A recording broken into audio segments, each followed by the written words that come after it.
ನಮಸ್ಕಾರ ಸ್ನೇಹಿತರೆ, ನೀವು ನೋಡ್ತಿದ್ದೀರಾ Bhaktidhare YouTube channel. Bhaktidhare YouTube ಚಾನಲ್ಗೆ ಸ್ವಾಗತ. ನಮಸ್ಕಾರ ವೀಕ್ಷಕರೇ, ಇಂದು ನಾವು ನಿಮ್ಮನ್ನು ಕರೆದೊಯ್ಯುತ್ತಿರುವುದು ಶಿಲ್ಪಕಲೆಯ ತವರೂರು, ಭಕ್ತಿಯ ಪರಾಕಾಷ್ಠೆ ಮೆರೆಯುವ ಪವಿತ್ರ ಕ್ಷೇತ್ರ ಹೊಸಹೊಳಲಿಗೆ. ಕಲ್ಲಿನಲ್ಲಿ ಅರಳಿದ ಕವಿತೆಯಂತಿರುವ ಈ ಸುಂದರ ಮಂದಿರ ಕರ್ನಾಟಕದ ಹೊಯ್ಸಳ ವಾಸ್ತುಶಿಲ್ಪದ ಒಂದು ಅಪೂರ್ವ ರತ್ನ. ನೋಡಿ, ಕಣ್ಮನ ಸೆಳೆಯುವ ಈ ಭವ್ಯ ಮಂದಿರವೇ ಶ್ರೀ ಲಕ್ಷ್ಮೀನಾರಾಯಣ ಸ್ವಾಮಿ ದೇವಾಲಯ. ಪ್ರತಿ ಕಲ್ಲಿನ ಮೇಲೂ ಕೆತ್ತಲಾದ ಸೂಕ್ಷ್ಮ ಕೆತ್ತನೆಗಳು, ನಯನಾನಂದಕರವಾದ ಶಿಲ್ಪಕಲೆಗಳು ಇಲ್ಲಿನ ವಿಶೇಷ. ಇಲ್ಲಿನ ಪ್ರತಿ ಶಿಲ್ಪವೂ ಒಂದೊಂದು ಪುರಾಣ ಕಥೆಯನ್ನು ಹೇಳುವಂತಿದೆ. ಇದು ಕೇವಲ ಕಲ್ಲಿನ ಕಟ್ಟಡವಲ್ಲ, ಬದಲಾಗಿ ಪುರಾಣ ಕಥೆಗಳನ್ನು ಕಣ್ಣೆದುರು ತರುವ ದೇವಲೋಕವೇ ಸರಿ. ಈ ಪವಿತ್ರ ಗರ್ಭಗುಡಿಯಲ್ಲಿ ಭಕ್ತರ ಆರಾಧ್ಯ ದೈವ ನಂಬಿ ನಾರಾಯಣ ನೆಲೆಸಿದ್ದಾನೆ. ಆತನ ಜೊತೆಗೆ ಕರುಣಾಮಯಿ ಶ್ರೀ ಲಕ್ಷ್ಮೀದೇವಿ, ಮುರಳೀಧರ ಶ್ರೀ ವೇಣುಗೋಪಾಲ ಸ್ವಾಮಿ ಮತ್ತು ದುಷ್ಟಶಕ್ತಿಗಳ ಸಂಹಾರಕ ಶ್ರೀ ಲಕ್ಷ್ಮೀನಾರಸಿಂಹ ದೇವರು ನೆಲೆ ನಿಂತು ಭಕ್ತರನ್ನು ಹರಸುತ್ತಿದ್ದಾರೆ. ಈ ದಿವ್ಯ ಸನ್ನಿಧಿಗೆ ಕಾಲಿಟ್ಟರೆ ಸಾಕು, ಮನಸ್ಸಿಗೆ ಅಪಾರ ಶಾಂತಿ ಮತ್ತು ಭಕ್ತಿಯ ಅನುಭವವಾಗುತ್ತದೆ. ಸದ್ಯ ಈ ಪುಣ್ಯಕ್ಷೇತ್ರದಲ್ಲಿ ಬ್ರಹ್ಮೋತ್ಸವಗಳ ಸಂಭ್ರಮ ಮನೆ ಮಾಡಿದೆ. ಭಕ್ತಾದಿಗಳ ಹರ್ಷೋದ್ಗಾರ, ಮಂತ್ರಘೋಷಗಳ ನಡುವೆ ಶ್ರೀದೇವರ ಬ್ರಹ್ಮರಥೋತ್ಸವವು ಅತ್ಯಂತ ವೈಭವದಿಂದ ಜರುಗಿತು. ಅಲಂಕೃತವಾದ ರಥದಲ್ಲಿ ಕುಳಿತ ನಾರಾಯಣನನ್ನು ನೋಡುವುದೇ ಒಂದು ಜನ್ಮದ ಪುಣ್ಯ. ಕಲೆ ಮತ್ತು ಭಕ್ತಿಯ ಅಪೂರ್ವ ಸಂಗಮವಾಗಿರುವ ಹೊಸಹೊಳಲಿನ ಈ ದೇವಾಲಯದ ವಿಶೇಷತೆಗಳನ್ನು ಈಗ ವಿವರವಾಗಿ ತಿಳಿಯೋಣ ಬನ್ನಿ. ಈ ಸುಂದರ ದೇವಸ್ಥಾನದ ದರ್ಶನ ಮಾಡೋಣ.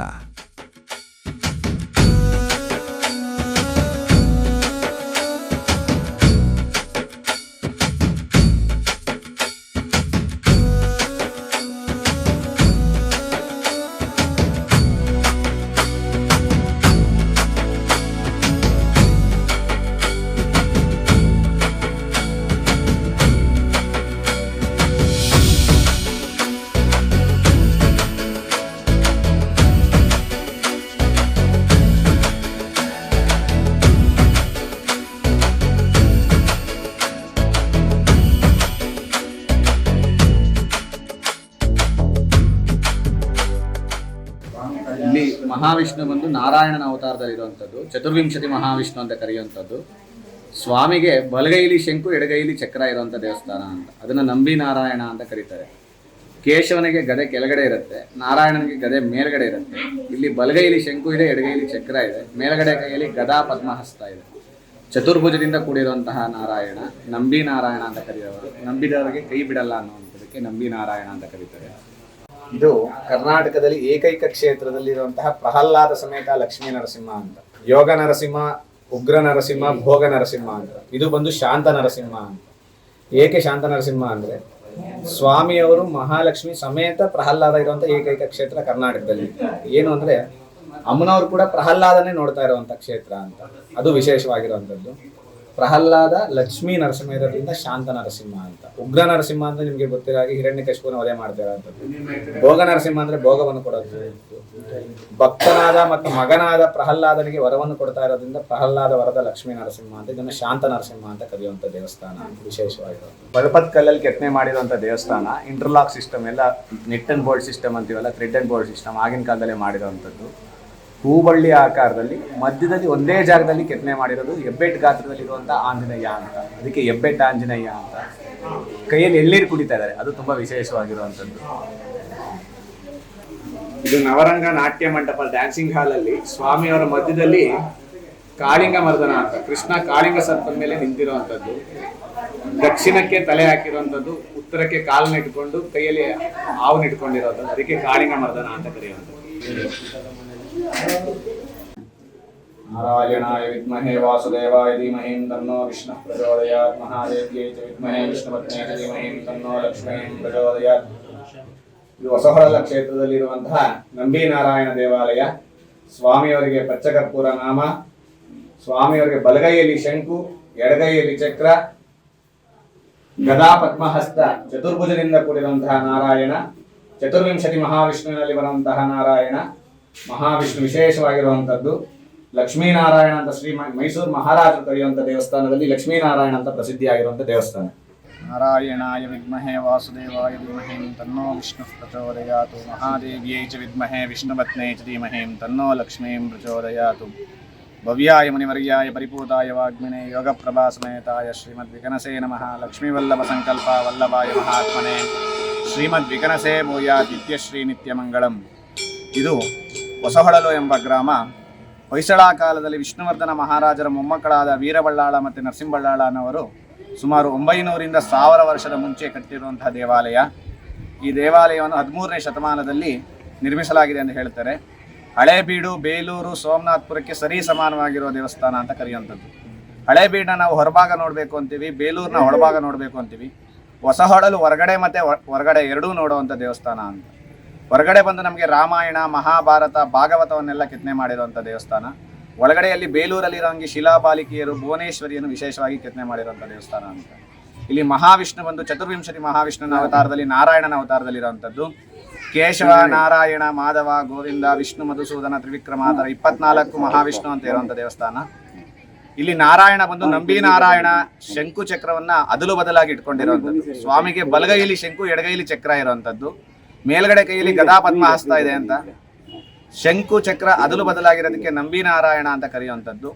ಮತ್ತು ಮೈಸೂರು ಮಹಾರಾಜರು ಬಂದೋಗಿದ್ದ ಕಾಲದಲ್ಲಿ ಶ್ರೀದೇವಿ ಭೂದೇವಿಯನ್ನು ನೋಡಿ, ಉತ್ಸವ ಮೂರ್ತಿಯನ್ನು ನೋಡಿ, ಪಕ್ಕದಲ್ಲಿ ಸ್ವತಂತ್ರ ಲಕ್ಷ್ಮೀ ದೇವಸ್ಥಾನ ನೋಡಿ ಲಕ್ಷ್ಮೀನಾರಾಯಣ ದೇವಸ್ಥಾನ ಅಂತ ಪ್ರಸಿದ್ಧಿ ಮಾಡಿದ್ದಾರೆ.